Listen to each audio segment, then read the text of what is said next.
Good evening. I'm Dr. Priscilla Berger, and I'm the chair of the Education Department and program director of the master's and doctoral programs at Regis College. It is my honor to welcome you to tonight's event, Diverse Educators, Why We Need Them. You'll hear from 5 exceptional individuals, and of course, our energetic moderator, Dariel D.T. Henry. I hope you enjoy the evening. D.T.? Thank you so much, Priscilla. I am Dr. Dariel D.T. Henry.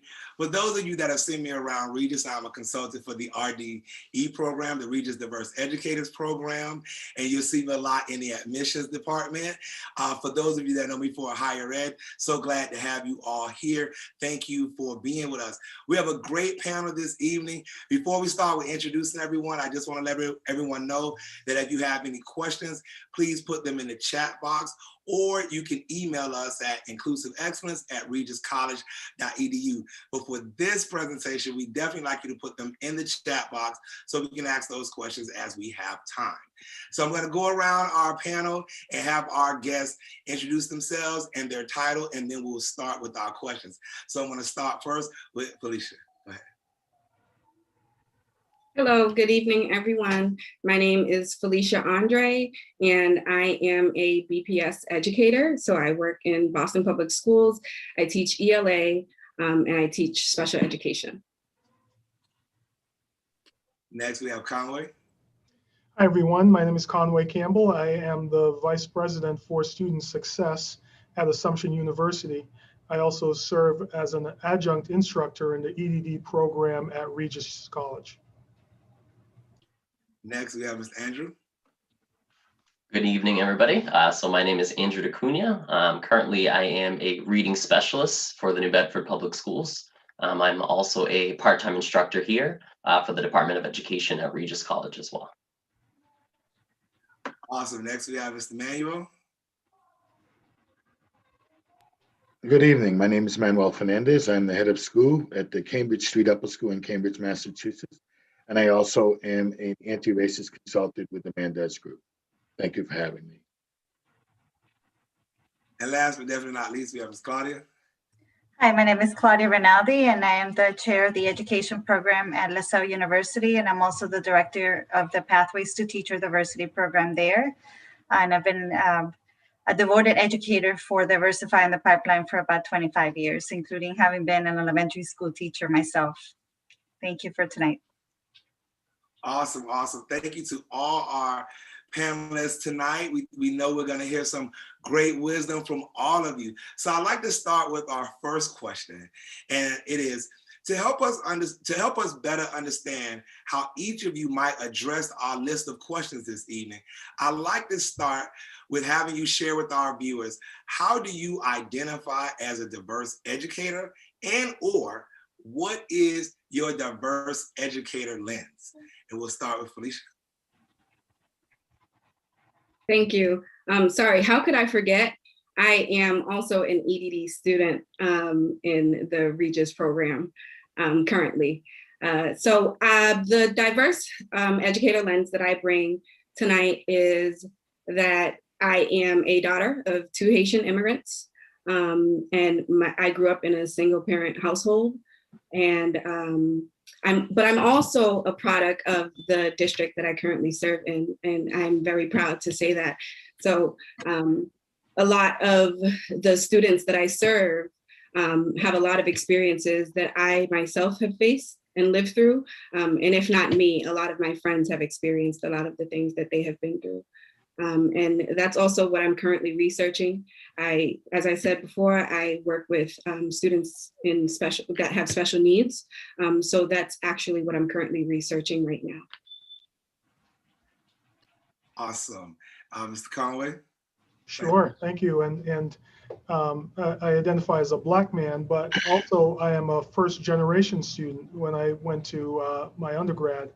And so I tend to approach issues from that lens, and also as a man of color, but also an immigrant. I was born in Jamaica and came to the United States when I was 15 years old. And so I tend to focus on that as well. But in my work in student success, I tend to focus a lot on our first generation students and our students of color to make sure that they're succeeding in college and universities. Thank you. Andrew, you are next. Yeah, so for me, I've been almost for the past decade working in public schools at the elementary level. So for me, from my lens, I'm a man in the elementary school, and there are very, very, very few that are currently in there. Also kind of to go along with that as well too, I'm also a speaker of other language. My father came here from Portugal when he was 19, so I kind of know a lot about that experience, what it feels like to kind of have that culture at home versus the culture at school. So for me, that's my lens, coming from a male perspective at the elementary grade level, as well as a speaker of another language. Manuel, you're next. I am an African-American Black man who is the grandson of a Cape Verdean immigrant. I'm a first-generation college graduate. I listened to everyone else, so I'm just copying what they said to be consistent. But I'm also an anti-racist, and I think that was a part of the question. I'm an anti-racist educator and have been for many years, and have found that when that is presented initially, it is troubling for people because they take away the anti and they think racist. But it's really about understanding that as an educator, to be an anti-racist is to be intentional at all times with looking at all aspects of your school culture and climate to understand who gets left out, who gets included, who is privileged, and what do we need to do to center equity. Awesome. And then Claudia. So my lens is coming as an immigrant myself from Bogota, Colombia in South America. I came here when I was 10, so I just learned recently I'm a 1.5 generation, meaning I'm neither from here, from there, or from there, but I've been living here for about 40 years. And living as somebody having to learn English with minimal supports and having trouble learning how to read when I was little, I have a particular affinity for those students who are English learners who have disabilities. Additionally to that, as the years have come by, I feel that there's a bigger responsibility that grew each year, even in getting into higher education, because of the small number of diverse faculty members in the field of education that can advocate and attract faculty and students who will be teachers of colors in the field.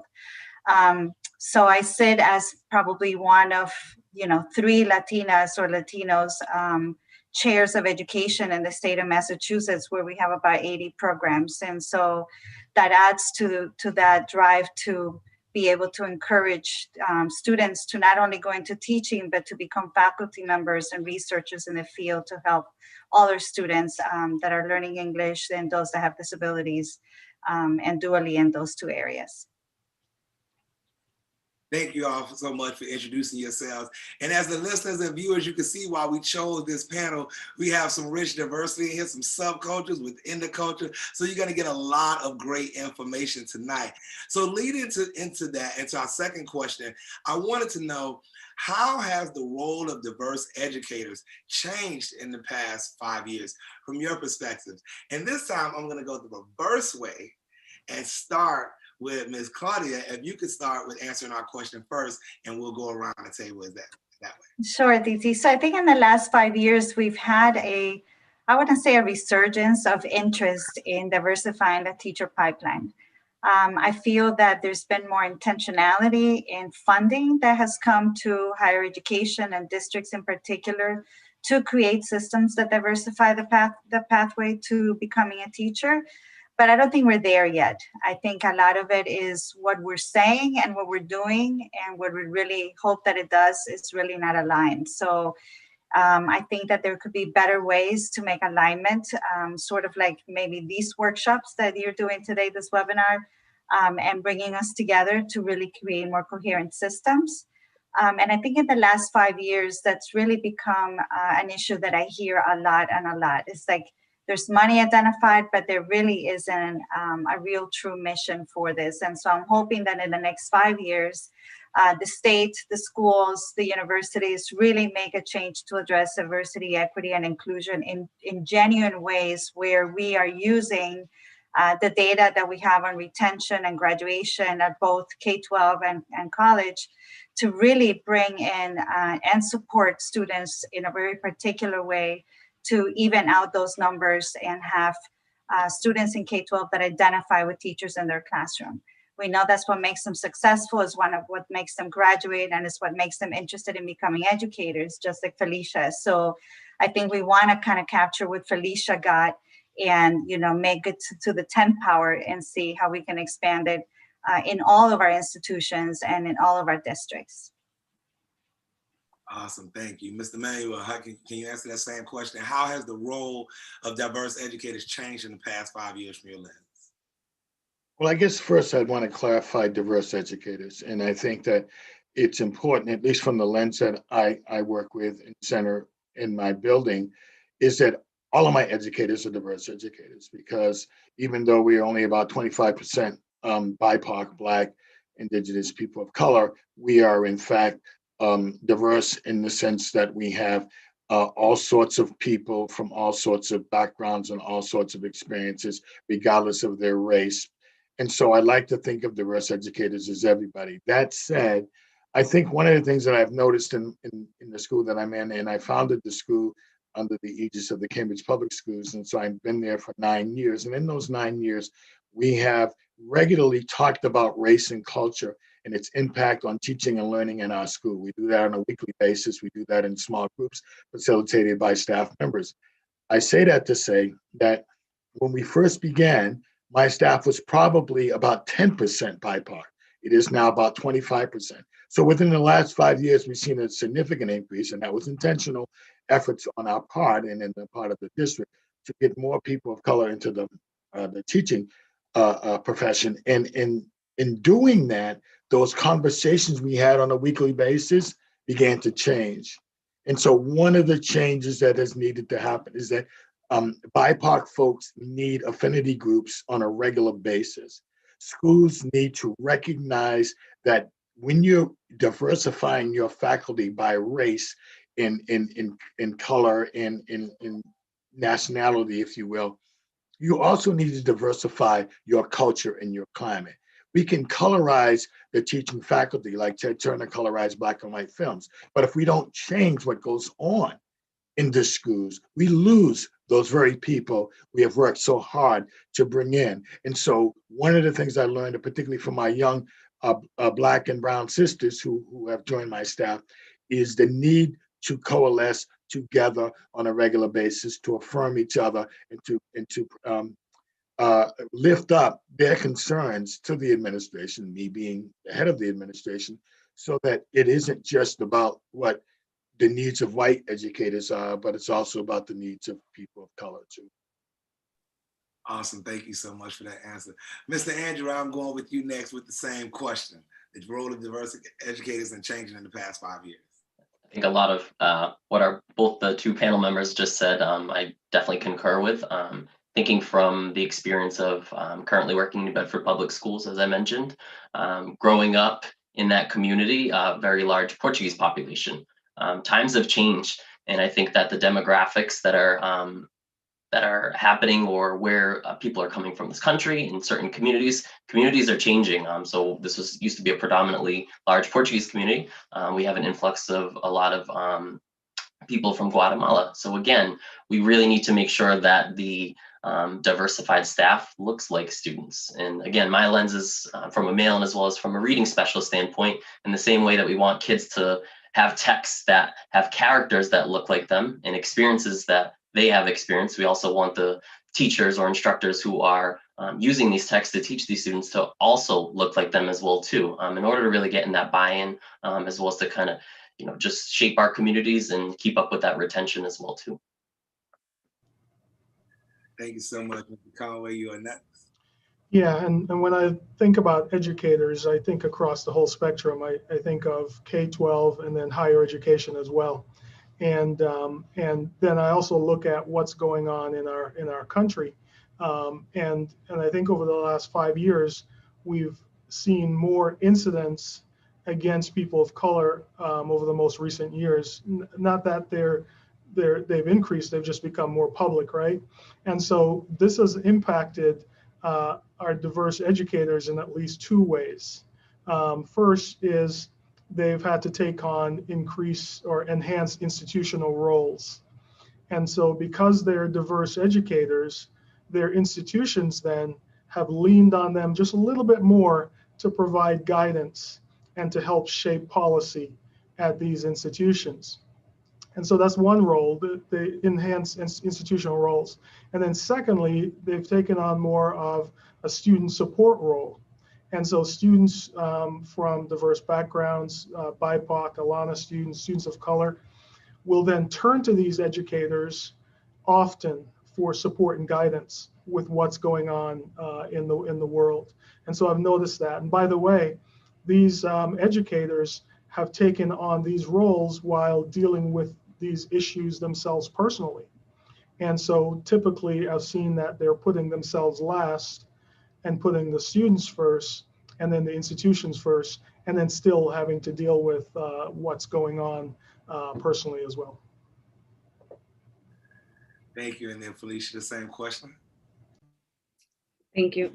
Okay, so when we talk about diverse educators, I think it's important that we really consider what that looks like and what that feels like for our students, especially in K through 12. This idea of representation is very important. I think that just to echo what everyone else has said, you know, I use it as leverage when I stand in front of my classroom and I'm, you know, telling them that you can get through this assignment, or I know that you can do it. And I'm not just simply saying that I know that you're capable because I know that you are. I'm able to say that I know that you're capable of doing it because I was once in your, you know, seat less than a decade, well, a little over a decade ago. I'm over here trying to make myself younger than I really am. But yeah, so I think that, you know, having diverse educators also helps strengthen the educators that are in the system, because then diverse educators should also, well, educators in general, should just be willing and to learn and be lifelong learners. And I have learned from so many of my colleagues. I have colleagues that have all different types of backgrounds, and what they bring to the table is very rewarding, and I can learn from all of them. I've worked alongside, you know, educators that also have learning disabilities. And so they are able to bring that perspective to other educators and share best practices and things of that nature. And so because I bring the lens of, you know, special education, I think it's important that we have diverse educators, not just in terms of their ethnicity and background, but also their different learning styles and teaching styles, because then the students benefit from it the most. Thank you so much. Thank you. I love how you touched on that, the differences in the learning styles, not just in race and in culture, but the diversity within that. And then you also said about how diversity educators should strengthen other educators. I love how you talked about that. And that's leading into our next question. I'm gonna have Andrew take this question first, because if we look at all of these other educators that are around us, the question is, what is the biggest challenge facing diverse educators at the moment? I would say, again, we kind of think about it, is it a challenge or is it an opportunity? So a challenge, or you might say of an opportunity, is that there are a limited number of whatever it might be, limited number of, again, my lens, limited number of males in elementary schools. So what can we do? What is our opportunity? How are we going to recruit more males in order to teach at the elementary grades? We have a lot of, I've been there because I was one, a lively little boy, right? Who needs a lot of energetic movement in, Felicia talked about learning styles. So I find that that's something that I incorporate because that's something that was part of me and part of who I am. I was fortunate enough to have the opportunity to have a male third grade teacher. Do I think that my life may be different if I did not have that teacher? Potentially. So I do think that these opportunities do exist. And again, if we don't look at them as challenges and more look at them as opportunities, so how can we grow? How can we address this problem? Thank you so much, and I'll call out names on this one. So Manuel, we'll go with you next.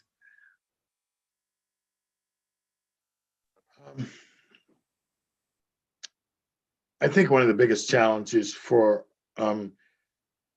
educators, particularly of color across our state, across the country, is right now, I think Conway referenced this, we're in a heightened racial, we'll say, division in our society. And so when we want to talk about things that are important in the lives of our children, like Black Lives Matter, we want to talk about the Capitol insurrection. I mean, as a professor, I've heard from some of my students several weeks ago after January 6th that they were told by their principals and superintendents, don't talk about what went on yesterday. Okay. Which is like, I can't even be true to myself. I can't be true to my students. I can't be true to what is supposed to be democracy. And so I think one of the challenges is that it goes back to what I said earlier, is that when you have diversity in your teaching ranks and in your school, there are going to be people who are going to lift up things that need to be heard. There are going to be other people who don't want to hear them because for fear of they may be offended or what have you. So I think one of the challenges right now is being as transparent and as intentional as possible about the racial division in our country and what we as educators need to be doing to preparing our children to, one, don't buy into the division, and at best and at worst, understand that you have a challenge and a fight before you. But I think we have to be true to the younger generation. This stuff is not going to go away if we continue to I don't know, walk around it, push it under a rug, act like it's not happening. It happens every day. It happens in every school. It happens in every classroom. Well, most classrooms where kids feel not affirmed, they feel dismissed, they feel marginalized. And educators of color in my own building have come to me from time to time and say, X teacher is not treating these children right. What are we going to do about that? And so those are difficult conversations, but they need to be had. So I think one of the challenges is being able to have backup. My staff is in a building where their principal speaks this very transparently, regularly. There are others who are not in buildings like that, and I worry about them with principals and other administrators telling them, don't cause problems when the problem is already there. All I'm trying to do is resolve it. Awesome. Thank you for that answer. Ms. Claudia, I am going to you next. What is the biggest challenge facing diversity educators at the moment? Oh, one of them. I know there's a few, but go ahead. You are next. Thanks. I think that one of the challenges is that we have this double and sometimes triple burden of not only supporting the students of color, but also asking the tough questions, like Manuel said. Somebody's got to ask them, and that's usually us. And so, then we run the third burden of seeing how people view us, how they think that we believe an opportunity or challenge is perceived. And then the idea that, it is hard to always be the one asking questions, and the bravery that it takes to be in those buildings, whether it's K-12 or university, to continue to do that on a daily basis for our students. And so I think that's one of those challenges that we need to recognize the educators that are in the field right now and say, thank you, because you do it every day and you do it for the students, but somebody hasn't thanked you personally for doing it for you and for doing it for all the people that came before you. And that's a tough time when things are not working the right way. I do a lot of consulting with districts that are not being successful, that cannot attract educators and who lose educators of color. And, these are some of the reasons.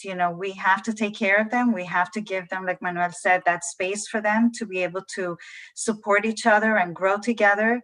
And feel that they are not burdened, but that in fact they are moving forward, and that we are changing systems to be more responsive and sustaining of our diversity, whether it be language or culture or, any kind of other diversity. So I think that challenge is something that we need to recognize more readily, and we need to admire those folks for standing up without fear, which in many times there is fear there. And it's just as we get older that we begin to be more outspoken and more determined to really make the systems change little by little. But thank you to all those educators out there that do that on a daily basis. Great, great. Ms. Conway, I'm going to go with you next. What is the biggest challenge facing diverse educators at the moment? Claudia, I agree with you about the challenge of keeping these educators in these systems. And I was going to add that there's a competition also for educators across all levels. There are not enough of us to go around, if you will.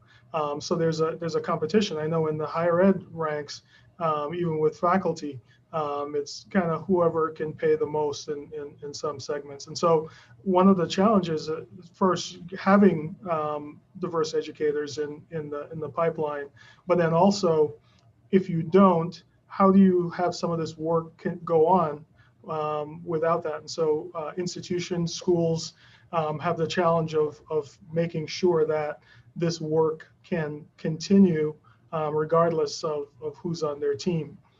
Another challenge would be exhaustion. There's been so much that has occurred in our country. And I think each incident has had a cumulative effect on our educators, especially our educators of color. So folks are exhausted, which affects how they view their work and the ability to keep going forward with the same energy that they once had. And so that's a challenge that's out there that we need to make sure that they have the spaces to be able to talk about what's going on and to do some self-care. And then perhaps another challenge would be lack of trust. Our national and educational leaders have all promised sweeping changes, but changes have been promised before. And so there's a lack of trust that maybe changes might occur this time. And so there's a trickle-down effect then that then goes to the students, where sometimes the students might not receive a hopeful message from their educator, and they might not feel that hope. And so we have to watch it from all levels to make sure the students are getting that hopeful message, make sure the educators are being taken care of, and that they could have some self-care as well. So those are a couple of things that I see as challenges.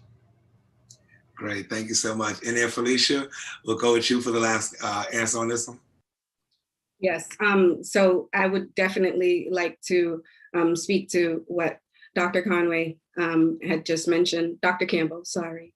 When he speaks to the level of exhaustion of educators right now, technology, this pandemic has exposed so much about the different insecurities that our students have and the different challenges. And these are not new challenges or new problems that our students have.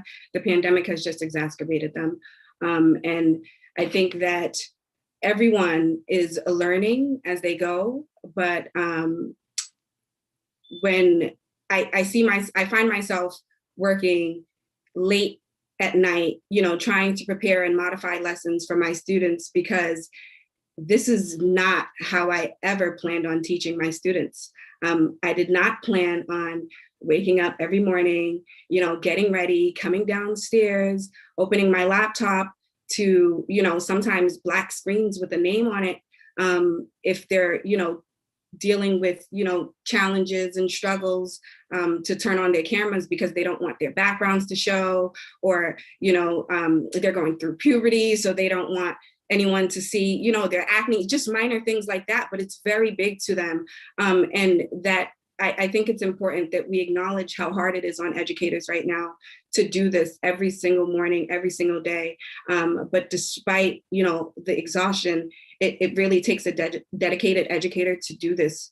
And I don't think that, and I know for myself, working in Boston Public Schools, where there are a lot of inner city youth that, have the challenges that I just mentioned.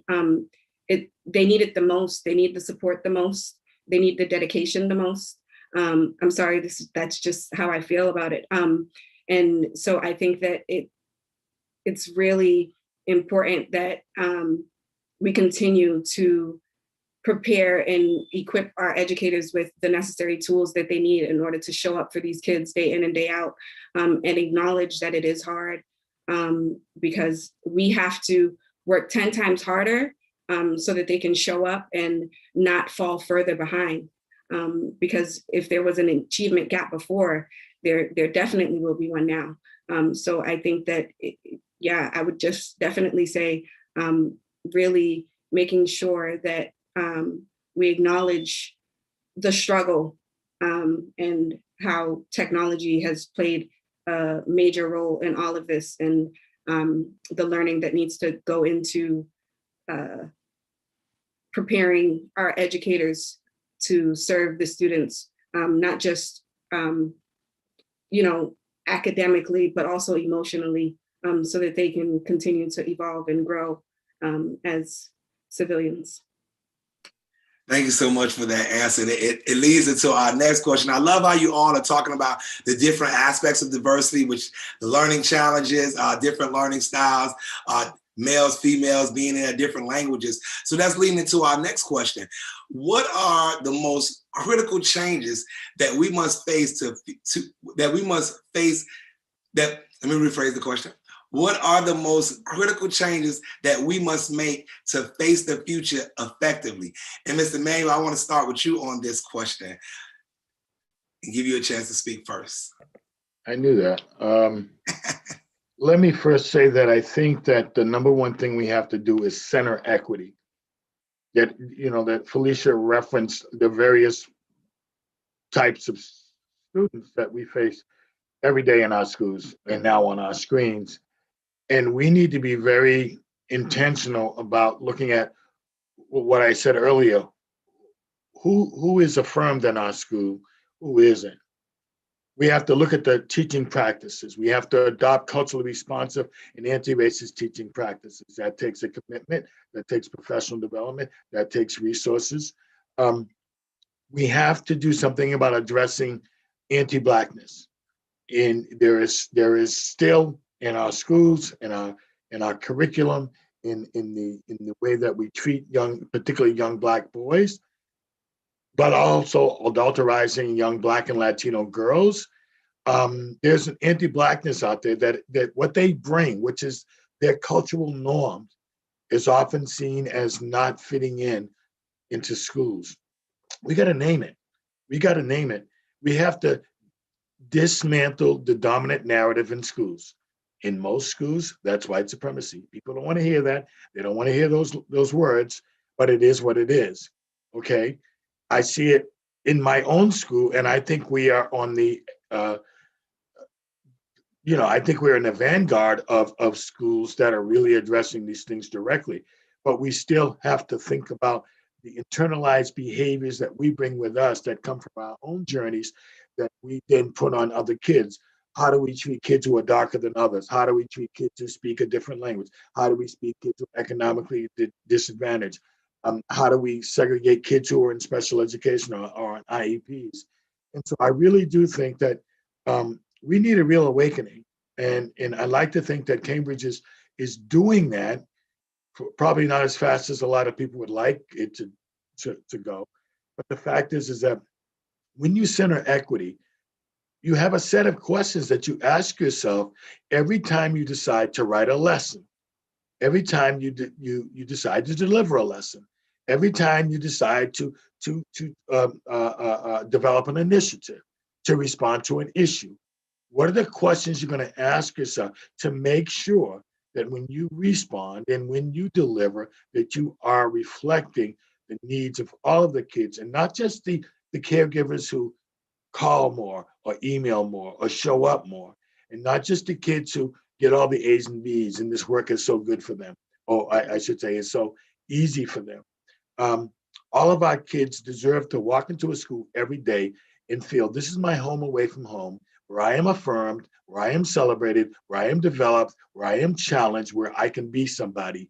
And it's a big task, but it's one that we're going to have to undertake, or we are going to continue to fail the most vulnerable children in our society. Thank you so much. Dr. Conway Campbell, I'm going to you next for this one. What are the most critical changes that we must make to face the future effectively? I'm going to talk about one, and it has to do with the way that we undergo discourse, or how discourse occurs in our educational settings. And again, this issue is so much bigger than education. It certainly affects education day by day, but it's bigger. Think about our nation. Our nation has become so polarized in thoughts and perspectives. Nobody can talk about anything, but educators can play such a critical role in shaping the minds and thoughts of the next generation. And so we must teach students to be able to think broadly and to not just retreat to one point of view. And again, there's nothing wrong with having a point of view. We all should have a point of view after careful study and reflection. And we would come to that point of view based on evidence. But we should also be able to listen to others' points of views and to have a robust discussion on those. And that's one thing that's missing. And you know, I think we're facing it's a difficult issue, but you know, perhaps you all saw the video of the school committee who thought they weren't live and they were talking about the parents. I think this was out west, and they were saying, you know, they just want us to open the schools because they want their babysitters back. And they were, you know, they're really saying some nasty thing about parents, but educators are not babysitters. You know, they're educators, right?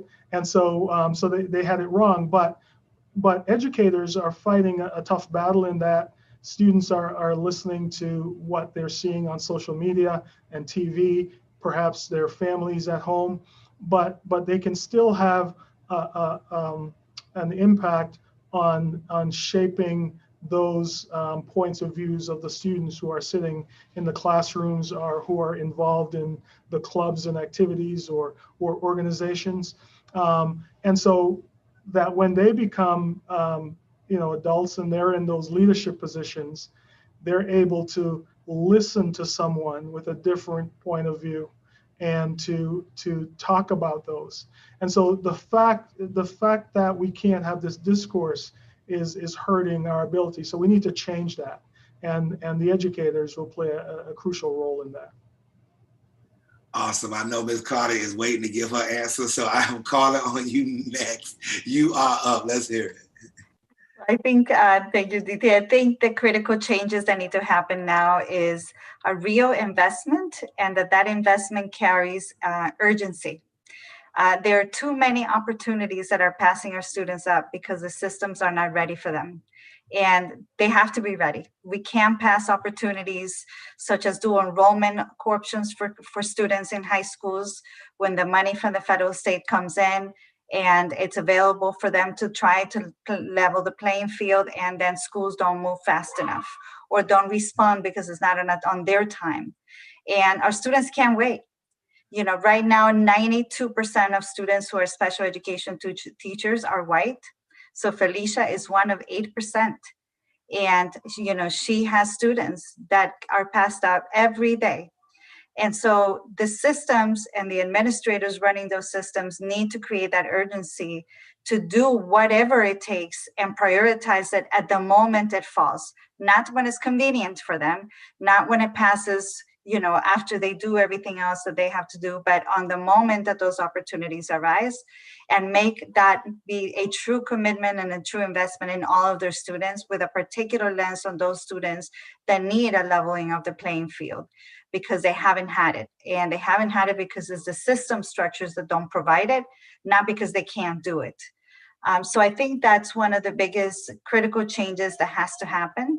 The second change that's critical is that of helping others like us become more advocates for the population of students, whether it be in K-12 or in the colleges, and helping them to become advocates for a greater good, for the social justice mission, for ensuring that systems do change. And that is, in another sense, an urgency, but that urgency is, to support each other, to work together, and to reimagine and recreate through innovative ways different systems that will address all students truly equally, not the way that they are set up right now. Awesome. Thank you for that answer. Felicia, I am going with you next, and then Andrew, you'll end this question off. So Felicia, you're up next. What are the most critical changes that we must make? We must make to face the future effectively? I think that I definitely would love to echo what Claudia has said about, times changing, and they will only continue to change. And so then the demands need to change. I'm only in my 4th year on record of teaching, and I've had the privilege of teaching alongside educators that have been teaching for 20+ years. And they bring a lot of great things to the table, and I've learned so much from them. However, I do also think that it's important that we encourage those educators to change how they think, because times have changed. So the students from 20 years ago are not dealing with the same things that the students are dealing with today. So I think that there needs to be some, consistent, as I said, lifelong learners. Educators need to be that. So I think that we need to continue to push educators to attend professional development that will enhance, their teaching, so that they can meet the demands of their students that are sitting in front of them. They're the future leaders of tomorrow. So whatever they need, they should get. And I think that that's one of the main things that they need. Thank you. And then Andrew, if you can end this question off with us. I'll do my best to finish it off here. I think the answer to that question is in the question, change, just as an overarching term. Prior to my position as a reading specialist, I used to work in the Fall River Public Schools, another urban district. A lot of the work that we had done there was around growth mindset and really empowering our students. We were a level 4 school at the time. By the end of my work there, we were a level 1. Very proud of that. It happened through change. It wasn't through doing the same old that wasn't working. Providing effective professional development, being able to really know our students, know our diverse students. Where are they going to have difficulties with this text or these concepts? And how we can address that. How can we provide scaffolds and things like that in order for them to be able to be successful? And then again, it was a pre-K to 8 school, so them being successful here will hopefully continue on for them to be that voice and to be that sense of urgency in order to create that change for them. Awesome. Thank you so much for that. So this is more on a personal question. And I want to start with Dr. Conway on this one, and then we'll go around.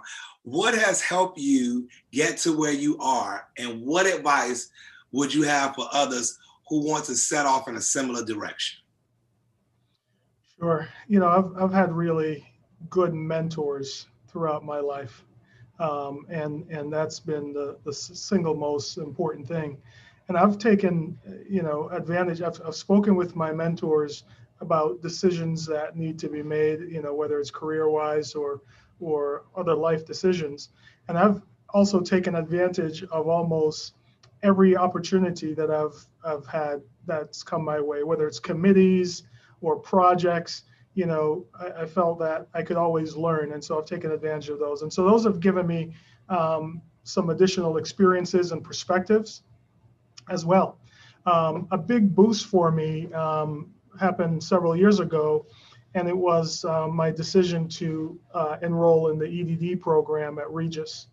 And for me, the coursework was relevant, and it supplemented the work that I was already doing on campus. But I was then also prepared for issues that would not yet arise. And so we were taught to think about issues in education and to be prepared for what might come. And so I've received many opportunities as a result of completing the program. And I would give the same advice to others, is to find several mentors who are willing to come alongside you and to help you and to take the time. And I think people will know who those people are. It could be teachers or a guidance counselor. For me, when I'm going back to high school, it was a guidance counselor who kind of helped me along in the process. And so that was really neat. And then also to take advantage of opportunities. Many times we can't always see what the result of that opportunity might be, but take advantage of opportunities. And part of your journey might be additional education, and that's always worth it, because you're going to meet some educators along the way that are going to continue to shape you as well. Thank you, Felicia. We'll go with you second. Thank you, because Dr. Campbell, sorry, you said it. Exactly what I wanted to say. I've had some amazing, amazing mentors. Some of them do not even know that they are mentors of mine. And I keep them near and dear to my heart. I consider them to be a part of my village.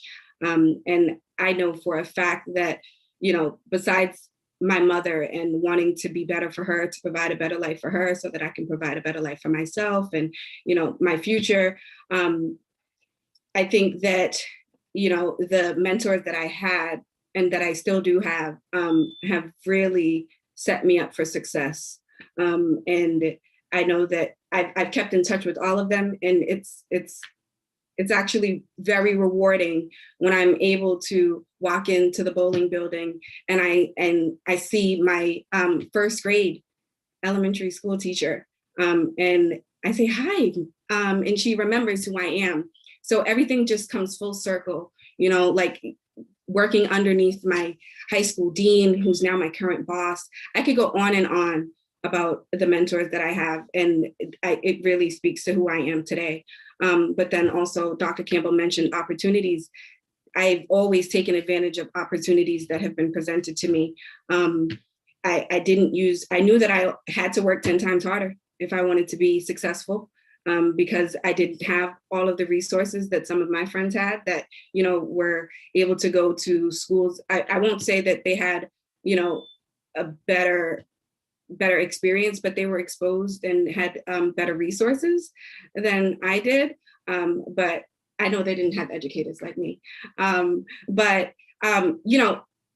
In addition to taking advantage of those opportunities that I have been presented with and that I found, I think that another key is also creating opportunities for yourself. And that's one of the things that I really also make sure that I encourage my students to do day in and day out. If there's not an opportunity that's there, do not be afraid to create one. Awesome, thank you for that. Andrew, we'll go with you next. I think there's so many things that kind of come into play when you think about kind of where you are in your life now. I would say one of them being exposure. So for me, before I became an actual classroom teacher, I had my first ever job was in the summer as a camp counselor working with a student with special needs, had zero experience. And I think that those little experiences that I did have helped to kind of prepare me or guide me to where I currently am today. I also think that another important factor would be just finding your passion in general.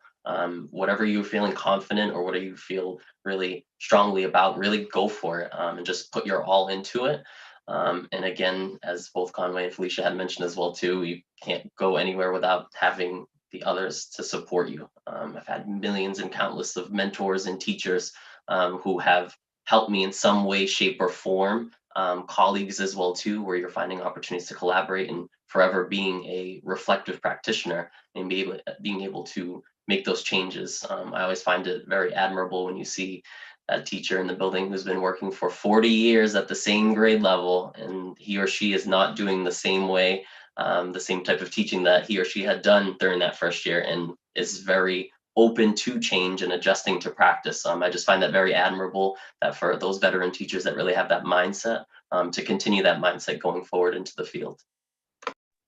Thank you so much. And one of our panelists has to leave early to run another meeting. So we're going to let Mr. Manuel answer this question. This might be his last answer tonight, but he's going to answer this question for us next. And if you see him step out, everyone just please forgive us. He had to go to another meeting. We're great that he's thankful that he's with us tonight, and you'll be able to contact him afterwards. But if you could take the answer, Mr. Manuel, go ahead.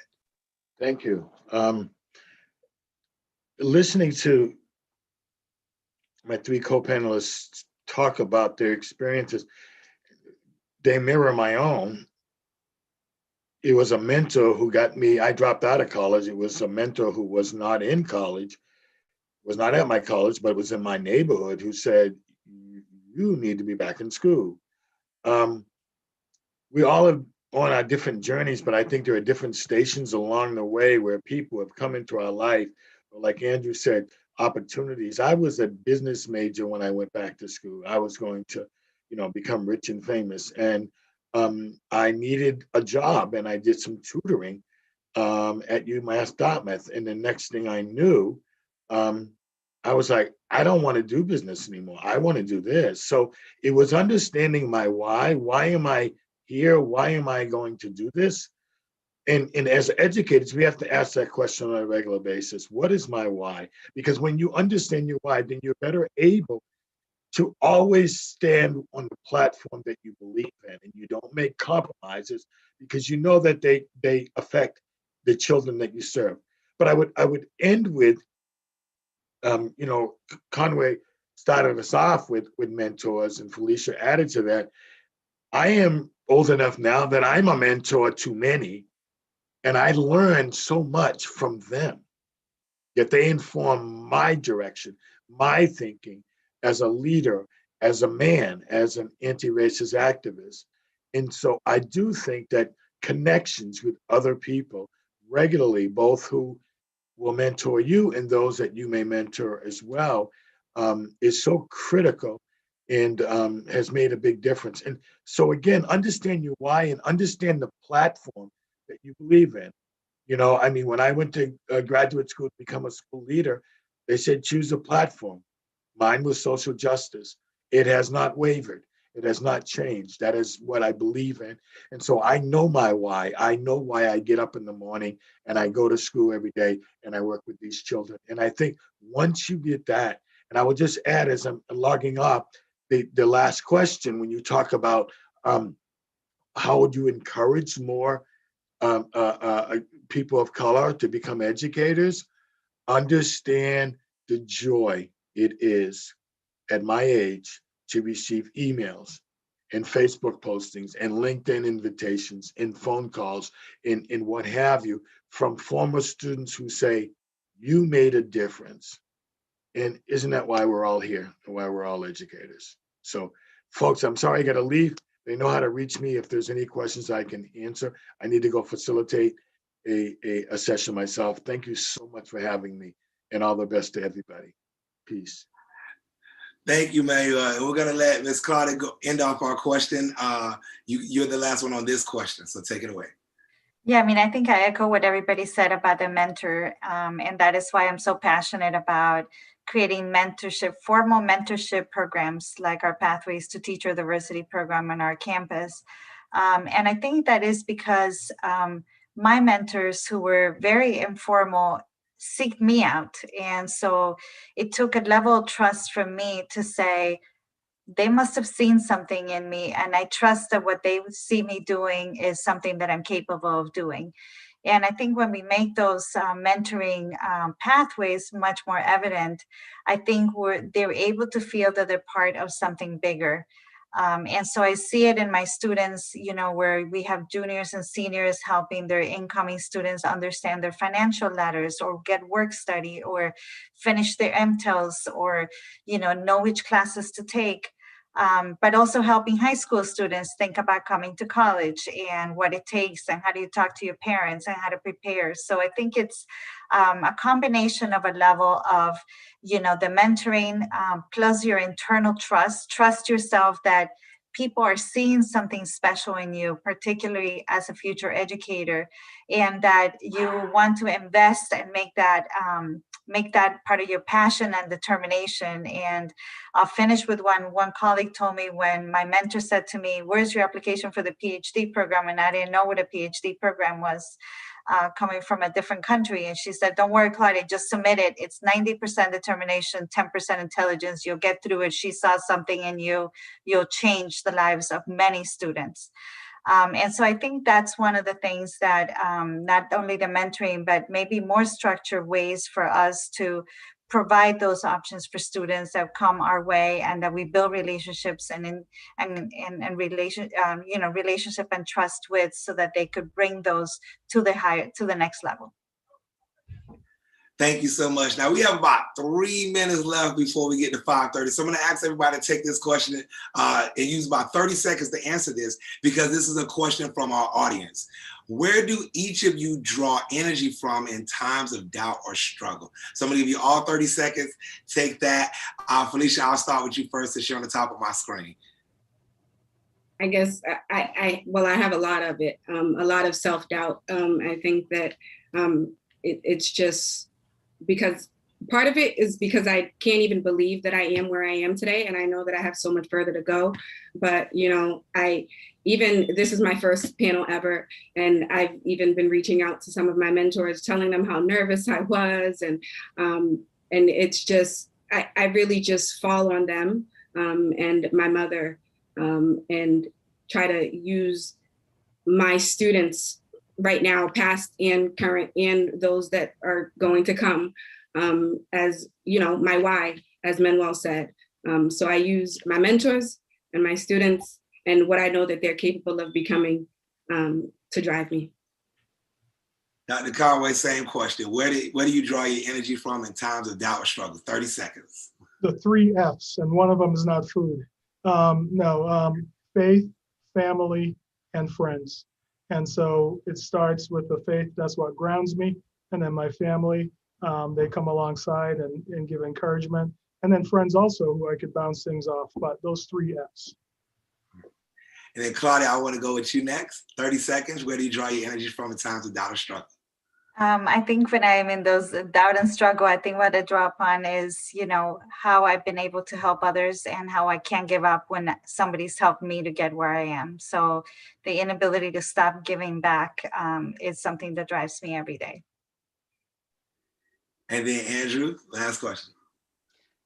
Love all the answers. Here's my quick pageant answer. So for me, I think back to just a first-year teacher, first-year student, that at the very end of the year, this was a student who was really struggling with their reading, and the end of the school year had some success, but definitely still not where I ideally would like that student to be. I received a very unexpected card and a cake from the mom who I somewhat thought didn't really like me, but the card had just said, "Thank you for believing in me and believing in my son." That to me is what I go back to, where it has nothing to do with anything I'm doing in the classroom, but just believing in them. Thank you so much. And we are right at 5:29. So we want to respect everyone's time and starting in as we schedule. We want to thank you all for attending tonight. Thank you to our great panelists. We chose you all because of the different perspectives and backgrounds and lenses that you bring to us. Thank you for such great information. For all of our students out there, if you want to contact any one of them, you can contact me or our Center for Inclusive Excellence, and we have their contact information. These are some great folks that you may want to contact later. Look out for some mentors, maybe get some information from them. For everyone that's looking, please continue to view our Regis College website for future events and activities. Our Center for Inclusive Excellence, view that website as well. If you have friends that are in high school that want to become educators, I'm going to plug our Regis Diverse Educators full tuition scholarship program right now. You can contact me to contact your friends or a guidance counselor that may know somebody from your old high school that wants to be an educator. And last but not least, if you want to contact our panelists, like I said, you can contact us or the Center for Inclusive Excellence. So thank you all for being with us. Thank you all in the audience for being with with us. We had a great time. I hope you got some great information. And until the next time we all see each other, good night and stay safe. Bye-bye, everyone.